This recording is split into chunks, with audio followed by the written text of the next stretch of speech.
Yo guys, what's up? It's WarSpirit bringing you that follow-up video to the one where I previously talked about the aggressive balance changes Blizzard has been bringing to Overwatch, and I wanted to follow up with a little bit more talk about the characters and what has changed recently in Overwatch gameplay and hero selection and meta and all that sort of thing. So the central character of this commentary, I think it seems everything ties into this character, and it just so happens to be Zarya.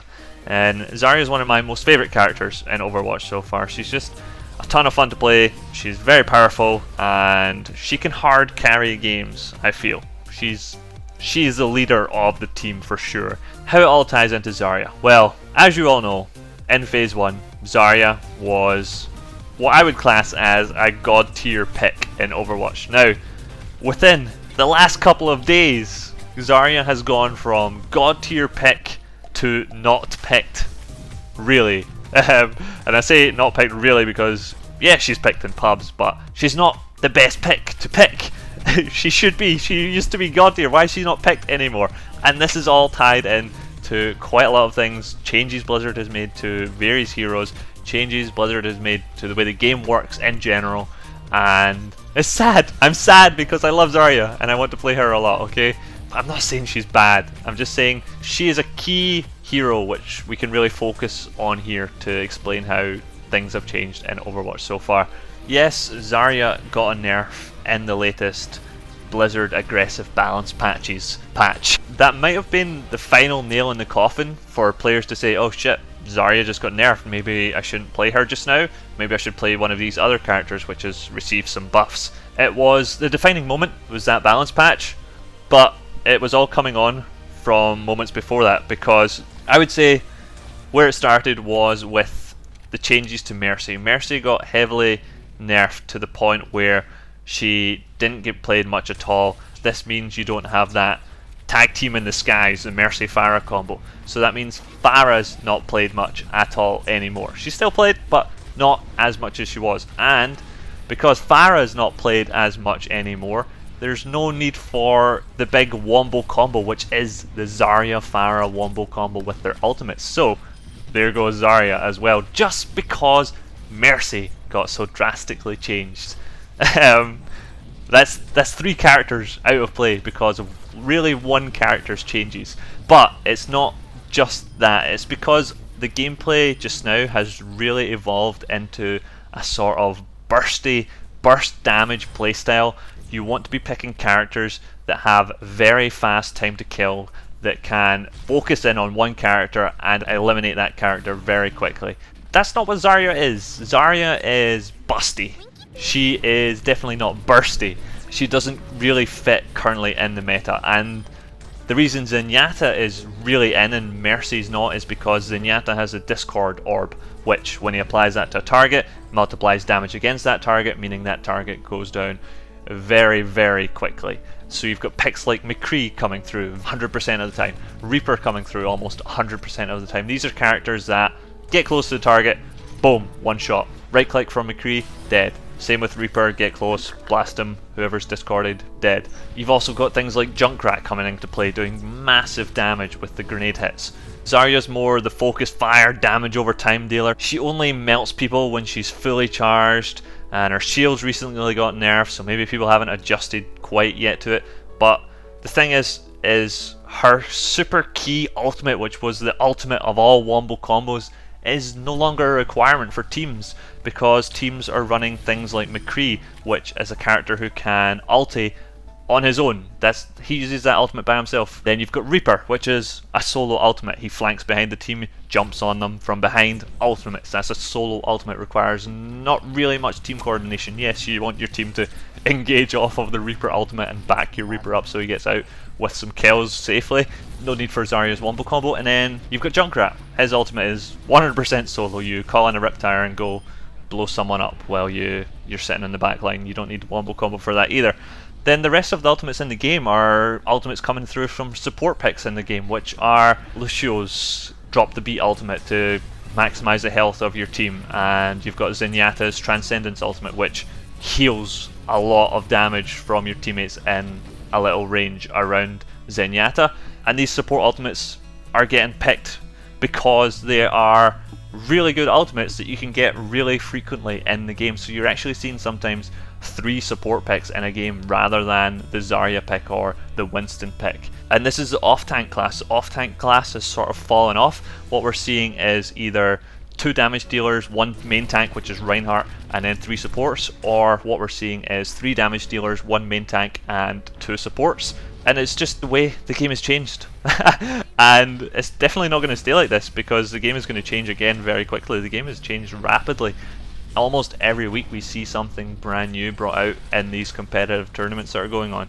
With the recent aggressive balance patch, Blizzard has been more focused on highlighting certain characters' weaknesses than nerfing the strength of strong characters. They're not nerfing down characters, they're just giving strong characters more weaknesses, which is seen in the health reductions for certain characters. So this has tied into a large increase in playtime on Symmetra as another support character, which is where the 3 supports is coming from. So you'll have a Lucio, Zenyatta, and a Symmetra, just because of Symmetra's shields, giving back your team that 50 health which they lost previously, and making those characters still be able to do and play exactly how they played before the patch and still be as strong as they were, because Blizzard specifically said, hey look, these characters are way too strong with this 200 health they have right now, so let's take it down. And then boom, you got players playing Symmetra, oh my god, let's get these characters back up to what they were and make them OP again. It's crazy. The fact that these characters now have less health also ties in with the bursty playstyle that's going on in the game right now, which is that these characters are dying faster. So you want characters that can do quick damage really easily, which Zarya is not a character who can do that. The other off-tank, which is never played really, is Roadhog. And it's strange because Roadhog is a bursty character. He hooks someone and he kills them pretty much. The only thing is, in the current game style of Overwatch, there isn't really a room for him on the team. You've got your damage dealers and your supports, and then your main tank, which is the tank that's got to have shields. That tank must have a good shield. And the only tank really that's got a good shield right now is Reinhardt, because in the aggressive patch, Blizzard also nerfed Winston's shield. Winston's shield was nerfed because of hero stacking. Like, if you had 2 Winstons on your team, that was very, very strong. 1 Winston on the team wasn't too strong, so Winston got nerfed because of that. On the other side, you've got Reinhardt, who is very strong on his own, but if you were to put 2 Reinhardts on the team, it would be a waste. There wasn't really the need there to nerf Reinhardt, which is annoying, because Reinhardt is the most boring tank in the game, for sure. I would much rather see other tanks get played. D.Va would be the other tank classed as off-tank again, which I feel is just outclassed by the current meta. Teams don't need her. Teams need McCrees, Reapers, Lucios and Zenyatas and Reinhardts. They don't need these other side characters. They might actually need Symmetras and Junkrats right now in the game.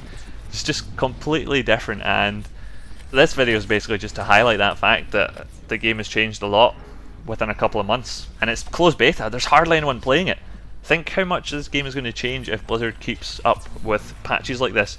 And I can't 100% base it on the patches. It's people looking for new strategies and counter strategies to things that came out strong initially, and people are just going crazy with the variety of team comps. And next week I expect it to be completely different again, or I hope it to be. It's a lot of fun right now how quickly the game is changing like this. Blizzard seems to patch their games in a way where each character of the game gets a chance at being the overpowered character, and I like that because I actually want to play all the characters in Overwatch, and when a character is not good, then not many people are going to be very appreciative of you playing that character. So when that character gets his turn in the spotlight to be that strong character, then you finally get to play that character. And it's a weird way of doing it, but I think it kind of is working out right now for Overwatch, just so we can... It's giving the people in the beta a chance to explore every character, and it's letting Blizzard see exactly where each character is sitting in the balance sense. Obviously it's not going to be as extreme when the full game comes out. Maybe it'll be very small tweaks, slightly toning down certain characters that are becoming hard to deal with. None of this crazy massive health nerf changes that you see currently in the beta. What I do still want to see for team compositions that you don't really get to see very much in the beta right now is a defense lineup which is actually focused on touching the payload. One of the major changes in the recent patch was that only having one person on the payload is now moving the payload a lot faster than what it was previously. 2 people on the payload moves a lot faster than what it was moving previously. 3 people on the payload, same speed as what it was with 3 people on the payload previously. So I feel that a good defense team comp which could delay the payload as much as possible, just touching payload, surviving on the payload, could be a game-winning team comp. So I'm interested to see if that's actually going to come around as well, because a lot of the defensive lineups are currently hanging back from the payload, looking for picks. They've got turrets set up defensively, Symmetra turrets set up defensively, they've got snipers occasionally coming into play, and then they've got Junkrats spamming the payload constantly as well, trying to keep the enemy team off it. Not so much of the defensive team actually going on and aggressively locking down the payload and holding it themselves. Characters with good survivability, maybe. That'd be a cool comp to see at some point, I think. To finish off this video, there's one other thing that I want to bring up, and it's that no matter how much you like a game like Overwatch, I think there's always going to be stuff in the game that you're not going to like, and there's nothing you can really do about it. For example, for me, it's Torbjorn. I absolutely despise Torbjorn, and it's not because he's too strong, it's not because he's too weak, it's because he's Torbjorn. This character, how can Blizzard honestly think that there are people out there who enjoy the playstyle that Torbjorn brings to the first-person shooter genre?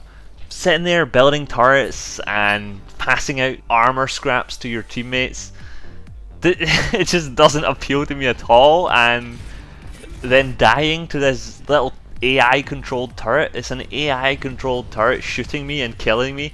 That is frustrating for me, and it's not going to change. Blizzard's not going to change it, because it's a character and it's going to be there to stay. I can guarantee you that Torbjorn is here to stay, and no matter how much I despise Torbjorn, he's there for the game, and I can continue hating on that fact that he's in the game.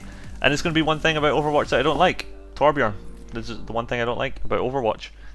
So far, at least. If there are people out there who enjoy playing Torbjorn, please speak up. Convince me that you guys actually exist and Blizzard isn't trolling us by having this sort of thing in the game. But that's all. So I hope you guys enjoyed this video, and remember to leave a comment in the comment section below. Let me know your thoughts, and hit that like button if you enjoyed the video. Thanks guys. I'll see you in my next one, I hope. Thanks for watching. Bye bye.